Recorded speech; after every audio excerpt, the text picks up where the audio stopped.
नमस्कार दोस्तों, आप सभी का स्वागत है हमारे यूट्यूब चैनल ग्लोब नो पर। दोस्तों, आज हम लोग इकोनॉमिक के बहुत ही इंपॉर्टेंट टॉपिक इन्फ्लेशन पर डिस्कस करेंगे। इन्फ्लेशन के बारे में एक्सप्लेनेशन करेंगे। इन्फ्लेशन की डेफिनेशन क्या होती है, ठीक है, इन्फ्लेशन के कैरेक्टरिस्टिक्स या फीचर्स क्या है, फिर इन्फ्लेशन होने के पीछे जो कॉजेस है, जो रीजंस है, उसके बारे में आज के इस वीडियो में हम लोग डिस्कस करेंगे। तो चलिए दोस्तों, स्टार्ट करते हैं। डेफिनेशन क्या है इन्फ्लेशन की। एक बहुत ही famous economist according to doctor A P Lerner, a situation of excess demand over supply of goods is called inflation. मतलब दोस्तों के जो सप्लाई है गुड्स की, उससे ज्यादा अगर डिमांड एक्सेस है तो उस सिनारियो में हम लोग उसको कंसीडर कर सकते हैं इन्फ्लेशन। ठीक है, कि इकोनॉमी में इन्फ्लेशन आया है। एंड एक बात ध्यान रखिए दोस्तों कि ये इन्फ्लेशन जो होता है, तो किसी एक खास प्रकार की प्रोडक्ट्स या गुड्स या सर्विस का प्राइस बढ़ने से उसकी महंगे होने से नहीं होता है, बट इन जनरल ओवरऑल पूरी इकोनॉमी में सारे गुड्स एंड सर्विसेज की प्राइस अगर इंक्रीज होती है तो उस सिनारियो को इन्फ्लेशन कंसीडर किया जाएगा। दोस्तों, एक और फेमस इकोनॉमिस्ट है डॉक्टर ए सी पिगोई। उनके according inflation is said to occur when monetary income rises faster than real income. ठीक है, मतलब लोगों के पास ज्यादा इनकम आएगी, ठीक है, डिमांड इंक्रीज होगी मार्केट के अंदर, ठीक है, डिमांड जैसे इंक्रीज होगी सप्लाई की शॉर्टेज आएगी और उससे क्या होगा, इन्फ्लेशन इंक्रीज होगा। चलिए दोस्तों, अभी एक्सप्लेन करते हैं कैरेक्टरिस्टिक्स ऑफ इन्फ्लेशन। ठीक है, इन्फ्लेशन के कैरेक्टरिस्टिक्स या उसके फीचर्स क्या है। ठीक है, तो सबसे पहला और इंपॉर्टेंट कैरेक्टरिस्टिक है इन्फ्लेशन का constant rise in price level. ठीक है, कंटिन्यूअसली प्राइस राइज होती जाएगी। ठीक है, सारे गुड्स सर्विसेज की जो भी प्रोडक्ट्स है उनकी प्राइस कंटिन्यूअसली बढ़ती जाएगी। सेकंड इंपॉर्टेंट कैरेक्टरिस्टिक है price rise in all sectors of the economy. अभी देखिए दोस्तों, सारे सेक्टर्स, पूरे इकोनॉमी में जितने भी सेक्टर्स है, सब सेक्टर्स में जो भी गुड्स एंड सर्विसेज आते हैं सबकी प्राइस इंक्रीज होगी। ऐसा नहीं कोई एक पर्टिकुलर खास प्रकार की प्रोडक्ट गुड्स या सर्विस पे प्राइस बढ़ेगी, उसको इन्फ्लेशन कंसीडर नहीं किया जाएगा। ठीक है, बट इन जनरल ओवरऑल पूरी इकोनॉमी में जितने भी सेक्टर्स है, सब सेक्टर्स में आपको देखने को मिलेगा कि अगर प्राइस राइज होती है तो उस सिनारियो में आप उसको कंसीडर कर सकते हैं इन्फ्लेशन आया है। ठीक है, इकोनॉमी में। ओके, जैसे एफएमसीजी प्रोडक्ट हो गया या आईटी सर्विस हो गया, ठीक है, फार्मेसी या मेडिकल रिलेटेड जो भी प्रोडक्ट्स इक्विपमेंट्स वगैरह हो गया, इंडस्ट्रियल जो मशीनरीज है, इंडस्ट्रियल प्रोडक्ट्स है, ठीक है, फ्यूल का प्राइस हो गया, पेट्रोलियम प्रोडक्ट्स वगैरह, यानी सारे सेक्टर्स ऑफ द इकोनॉमी में अगर प्राइस इंक्रीज होता है तो वो फीचर है इन्फ्लेशन का। ठीक है, and third important feature is purchasing power decrease हो जाएगा। अभी देखिए दोस्तों, इन्फ्लेशन आता किस लिए, जब लोगों में, पब्लिक में अगर इनकम राइज होता है, ठीक है, जब उनकी परचेसिंग पावर इंक्रीज होती है तब वो मार्केट के अंदर डिमांड इंक्रीज होगी। ठीक है, अगर मार्केट के अंदर डिमांड इंक्रीज होगी बट सप्लाई स्टेडी है, मतलब जो एज इट इज है, या फिर सप्लाई शॉर्टेज हुआ तो उस वजह से इन्फ्लेशन आता है मार्केट में। बट इन्फ्लेशन आने के बाद जब प्राइस सारी राइज होगी, ठीक है, सारे गुड्स एंड सर्विसेज की प्राइस इंक्रीज होगी, तो उससे अल्टीमेटली होगा क्या, जो पब्लिक के जो लोग है, ठीक है, उनकी भले इनकम, रियल इनकम उनकी बढ़ गई हो, इंक्रीज हो गई है, बट फिर भी उनकी जो परचेसिंग पावर डिक्रीज होती जाएगी, क्योंकि सामने जो गुड्स है सर्विस है वो महंगी होती जा रही है। And fourth point is the rise in price level after full employment is inflation. अभी देखिए दोस्तों, ये फोर्थ पॉइंट है, उसको डिटेल में आपको पूरा एक्सप्लेन करेंगे कि जब सारे प्रोड्यूसर्स, सारी जो कंपनीज, जो फैक्ट्रीज है, ठीक है, वो अपनी पूरी फुल कैपेसिटी यूटिलाइज करती है to produce the goods, but फिर भी अगर प्राइस इंक्रीज होता है तो ये इंपॉर्टेंट फीचर है इन्फ्लेशन का। ठीक है, कैरेक्टरिस्टिक। अभी दोस्तों आपको एक्सप्लेन करते हैं कुछ इंपॉर्टेंट की पॉइंट्स है इन्फ्लेशन को बेटर अंडरस्टैंडिंग करने के लिए। ठीक है, अभी दोस्तों देखिए, सबसे पहला इंपॉर्टेंट पॉइंट है कि अगर गवर्नमेंट कुछ मेजर्स, इकोनॉमी में क्या होता है कि गवर्नमेंट जो है वो प्राइस को कंट्रोल करने के लिए, इन्फ्लेशन को कंट्रोल करने के लिए कुछ ऐसा रूल्स, लॉ या कुछ ऐसी पॉलिसीज पास करती है ताकि जो प्राइस राइज हुई है उसको कंट्रोल किया जा सके। ठीक है, या तो फिर गवर्नमेंट जो है आम पब्लिक के, आम जनता, उनके बीच में सब्सिडीज डिस्ट्रीब्यूट करती है ताकि जो प्राइस राइज हुआ है उसको सेट ऑफ किया जा सके। तो उस सिनारियो को भी सप्रेस्ड इन्फ्लेशन कंसीडर किया जाएगा कि गवर्नमेंट ने उसको प्राइस को सप्रेस्ड करके सप्रेस्ड रखा है। एक्चुअल में उसकी प्राइस राइज होने वाली थी, बट क्योंकि गवर्नमेंट ने रूल्स अपना लॉज पॉलिसीज के थ्रू या सब्सिडीज के थ्रू उसको सप्रेस्ड कर दिया, तो उसको सप्रेस्ड इन्फ्लेशन कहा जाएगा। दोस्तों, अगर इकोनॉमी में थोड़े से टाइम के लिए, शॉर्टर पीरियड ऑफ टाइम, अगर एक दो महीना, 3 महीने के लिए अगर कुछ लिमिटेड गुड्स और सर्विसेज की प्राइस इंक्रीज होती है तो उसको इन्फ्लेशन कंसीडर नहीं किया जाएगा। ठीक है, लिमिटेड पीरियड के लिए, लिमिटेड टाइम के लिए, और लिमिटेड गुड्स और सर्विसेज की प्राइस अगर राइज होगी तो उसको इन्फ्लेशन नहीं कंसीडर किया जाता है।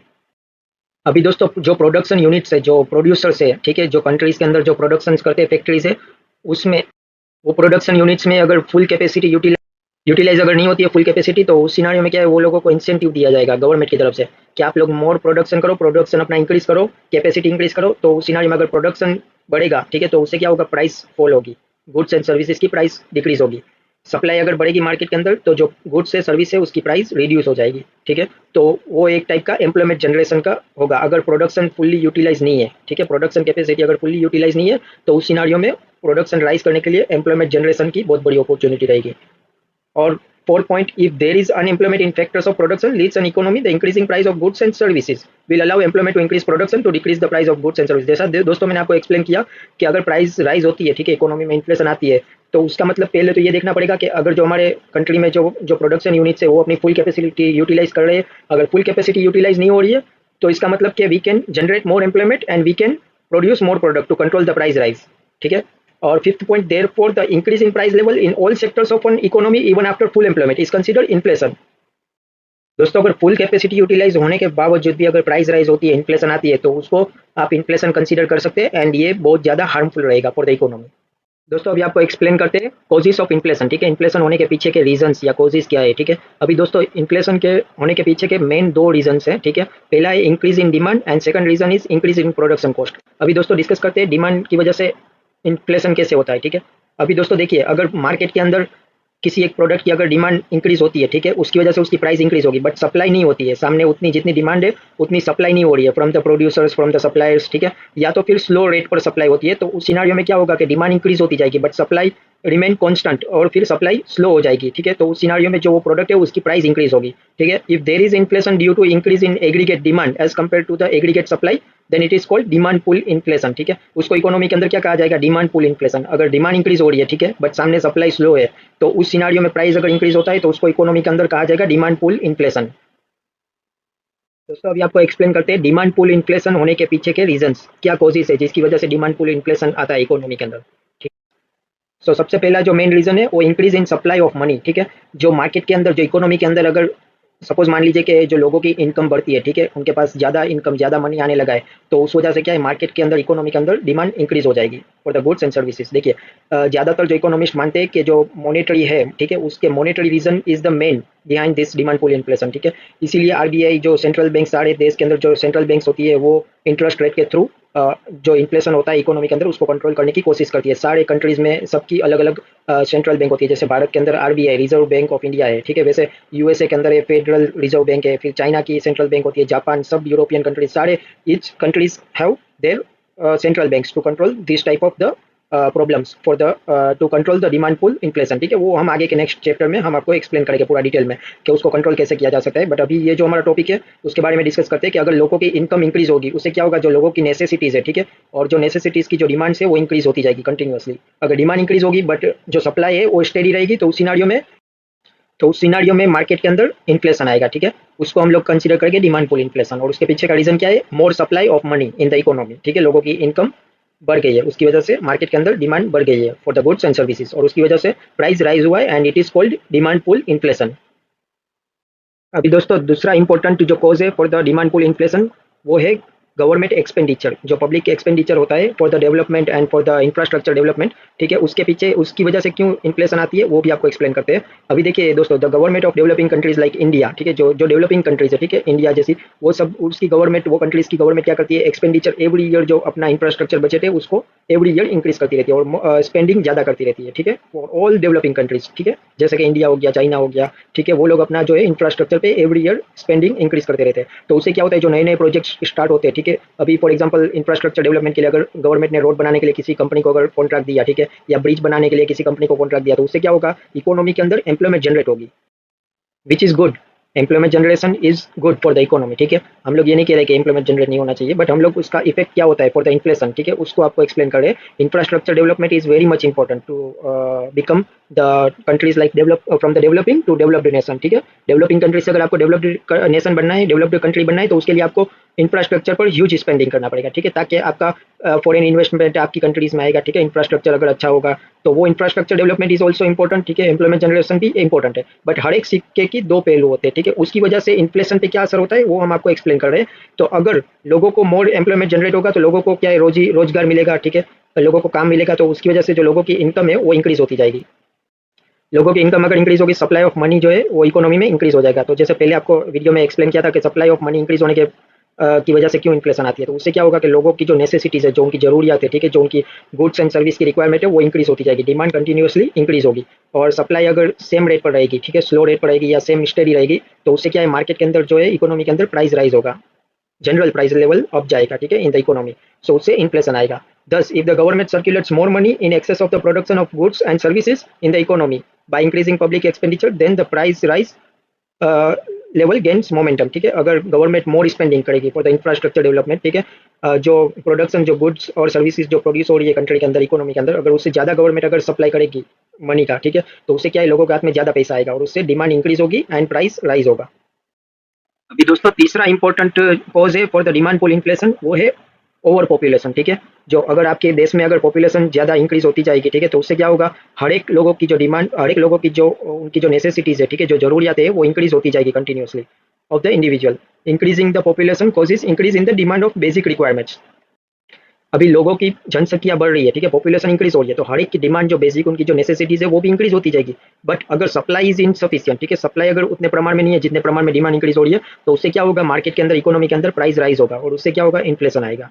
बट एक और चीज ध्यान में रखिए, जैसे मैंने पिछले वीडियो में पिछली बार सब एक्सप्लेन किया था कि अगर जो सप्लाई ऑफ मनी अगर इंक्रीज होता है, ठीक है, बट अगर आपका पॉपुलेशन कांस्टेंट है, ठीक है, इंक्रीज नहीं होता है, but if there is the increase in the purchasing power, जो लोगों की परचेसिंग पावर इंक्रीज होगी, ठीक है, लोगों के हाथ में ज्यादा पैसा आता जाएगा, तो उससे भी चांस है फॉर द इन्फ्लेशन, ठीक है।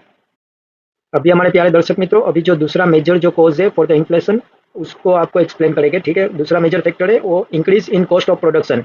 अभी ऑब्वियस बात है, अगर आपका जो प्रोडक्शन है अगर उसकी कॉस्ट इंक्रीज हो जाएगी, तो उससे क्या होगा, जो अल्टीमेटली जो फाइनल प्रोडक्ट है, जो गुड्स, जो फिनिश्ड गुड्स है, उसकी प्राइस भी इंक्रीज हो जाएगी, ठीक है।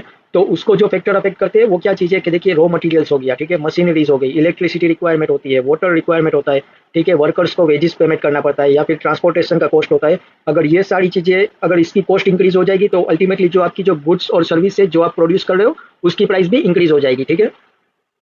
तो दोस्तों, अगर जो कॉस्ट ऑफ प्रोडक्शन इंक्रीज होने से जो प्राइस इंक्रीज होती है इकोनॉमी के अंदर, जो गुड्स और सर्विसेज की जो प्राइस इंक्रीज होती है, उसको इकोनॉमिक्स के अंदर क्या बोलते हैं, कॉस्ट पुश इन्फ्लेशन या फिर सप्लाई शॉक इन्फ्लेशन, ठीक है। अभी दोस्तों देखिए, वीडियो में आपको पहले जो एक्सप्लेन किया था, जो डिमांड की वजह से, अगर डिमांड इंक्रीज होती है उसकी वजह से अगर इकोनॉमी में इन्फ्लेशन आता है, तो उसको क्या बोलते हैं, डिमांड पुल इन्फ्लेशन, ठीक है। और अगर कॉस्ट ऑफ प्रोडक्शन इंक्रीज होती है उसकी वजह से अगर इकोनॉमी में अगर इन्फ्लेशन आता है, तो उसको बोलते हैं इकोनॉमिक्स के अंदर कॉस्ट पुश इन्फ्लेशन या फिर सप्लाई शॉक इन्फ्लेशन, ठीक है।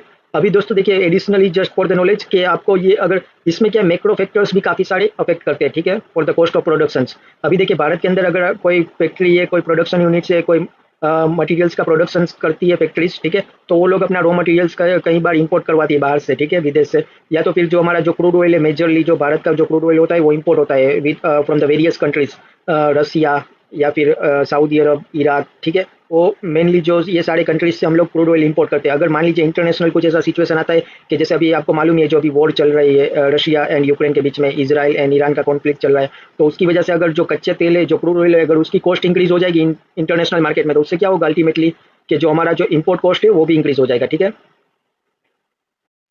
तो अभी अगर इंपोर्ट कॉस्ट इंक्रीज होता है, तो उससे क्या होगा, जो भारत में जो ट्रांसपोर्टेशन जो कॉस्ट लगता है, ठीक है, जो फाइनल गुड्स होता है, एक स्टेट से दूसरे स्टेट में अगर ट्रांसपोर्टेशन होता है, तो वो डीजल, पेट्रोल, सबके प्राइस अगर इंक्रीज होते हैं, तो उसकी वजह से जो है फाइनल जो गुड्स है, ठीक है, उनकी कॉस्ट में भी इंक्रीज होगा और उसकी वजह से इन्फ्लेशन आएगा इकोनॉमी में, ठीक है। इसको बोलते हैं कॉस्ट पुश इन्फ्लेशन, ठीक है। इसमें दोनों फैक्टर अफेक्ट करते हैं, macro factor as well as micro economic factor also, ठीक है। अभी प्यारे दर्शक मित्रों, आपको डिटेल में पूरा एक्सप्लेन किया, जो मेजर फैक्टर्स थे, जो मेजर रीजंस थे फॉर द इन्फ्लेशन, वो पहला है increase in demand and second is increase in production cost, ठीक है। बट दोस्तों, यहाँ पे कुछ छोटे छोटे माइनर फैक्टर्स भी है जिसकी वजह से इकोनॉमी में इन्फ्लेशन आ सकती है, ठीक है। सबसे पहला ये टैक्सेशन पॉलिसी, ठीक है। टैक्सेशन पॉलिसी की वजह से अगर गवर्नमेंट टैक्सेशन पॉलिसी में अगर कुछ चेंजेस करती है, अगर टैक्स का रेट्स अगर इंक्रीज करती है, ठीक है, तो उससे क्या होगा, प्रोडक्शन कॉस्ट है वो इंक्रीज हो जाएगा। और अगर प्रोडक्शन कॉस्ट इंक्रीज होता है, तो उससे जो फाइनल गुड्स है, जो फाइनल गुड्स और सर्विसेज है, ठीक है, उसका रेट भी इंक्रीज हो जाएगा, तो उससे मार्केट और इकोनॉमी में इन्फ्लेशन आने का चांसेस ज़्यादा है, ठीक है। अभी जस्ट एग्जांपल, अभी रिसेंट टाइम में अभी यूएसए ने, जो यूनाइटेड स्टेट्स ऑफ अमेरिका ने जो भारत के ऊपर 50% एडिशनल टेरिफ इम्पोज किया है, ठीक है। Pharmacy, mobile phones and IT services को छोड़ के बाकी सब जो प्रोडक्ट्स के ऊपर जो अमेरिका ने जो 50% एडिशनल टेरिफ इम्पोज किया है इंडिया के प्रोडक्ट्स के ऊपर, तो क्या होगा, वो अमेरिका जो भी प्रोडक्ट्स, जो कपड़ा या जो भी उनकी जो कंपनीज है अगर भारत से अगर इंपोर्ट करती है, ठीक है, तो उससे क्या होगा, 50% एडिशनल टेरिफ लगेगा, तो उससे अमेरिका के अंदर वो जो प्रोडक्ट है उसकी कॉस्ट इंक्रीज हो जाएगी, जिसकी वजह से अल्टीमेटली इन्फ्लेशन आएगा, ठीक है। अभी दूसरा जो माइनर फैक्टर में आता है दोस्तों, increase in price of import. जैसा मैंने आपको डिटेल में एक्सप्लेन किया कि in India more than 70% of petroleum products are supplied via import, ठीक है। हम लोग जो है पेट्रोलियम प्रोडक्ट्स जो हो गया, क्रूड ऑयल हो गया, वो हम लोग इंडिया में इंपोर्ट करते हैं ज़्यादातर, ठीक है। कच्चा तेल हम लोग बाहर से, विदेश से इंपोर्ट करवाते हैं, Russia, Saudi Arabia, Iraq and various other countries से हम लोग इंपोर्ट करते हैं। So if there is an increase in the price of crude oil in international market, then there will be an increase in rates of petrol and diesel, ठीक है। उससे क्या होगा दोस्तों, अगर इंटरनेशनल मार्केट में अगर क्रूड ऑयल महंगा होगा, ठीक है, कच्चा तेल, तो उससे क्या होगा, जो भारत क्रूड ऑयल इंपोर्ट करता है उसकी कॉस्ट भी इंक्रीज हो जाएगी, और उससे पेट्रोल और डीजल की प्राइस इंक्रीज होते ही जो सारी प्रोडक्ट्स है उसके प्राइस पर ये अफेक्ट करेगा। अभी दोस्तों थर्ड रीजन है जो माइनर रीजन में कंसीडर होगा, स्केर्सिटी, मतलब जो शॉर्टेज होता है, ठीक है, मार्केट के अंदर, इकोनॉमी के अंदर अगर किसी प्रोडक्ट की शॉर्टेज हुई या रॉ मटेरियल की शॉर्टेज होती है, ठीक है, इलेक्ट्रिसिटी अगर इनफ उसमें नहीं मिलती है, ठीक है, या फिर एनी अदर जो रिक्वायरमेंट है, जो प्रोडक्शन के रिलेटेड जो भी रिक्वायरमेंट अगर उसकी शॉर्टेज होगी, ठीक है, इकोनॉमी के अंदर, तो उससे क्या होगा, जो कॉस्ट ऑफ प्रोडक्शन है वो इंक्रीज हो जाएगा, ठीक है। अभी कभी कभार क्या होता है, ये स्केर्सिटी दोस्तों नेचुरली भी होती है, कभी कभार ये आर्टिफिशियली भी लोग करते हैं ब्लैक मार्केटिंग की वजह से, ठीक है। तो ये भी एक माइनर फैक्टर है जिसकी वजह से इकोनॉमी में इन्फ्लेशन आ सकती है। भी हमारे प्यारे दर्शक मित्रों, हम आपका धन्यवाद करते हैं हमारे वीडियो को अंत तक देखने के लिए, ठीक है, आप सभी का थैंक यू। एंड दोस्तों, अगर इस वीडियो की वजह से अगर आपके नॉलेज में कुछ वैल्यू एड हुई हो तो कृपया करके इस वीडियो को लाइक करिए, अपने फ्रेंड्स और रिलेटिव्स के साथ शेयर करिए, और प्लीज़ चैनल को सब्सक्राइब करिए ताकि आगे और भी आपको ऐसे ही एजुकेशनल एंड नॉलेजेबल कंटेंट मिलता रहे। धन्यवाद।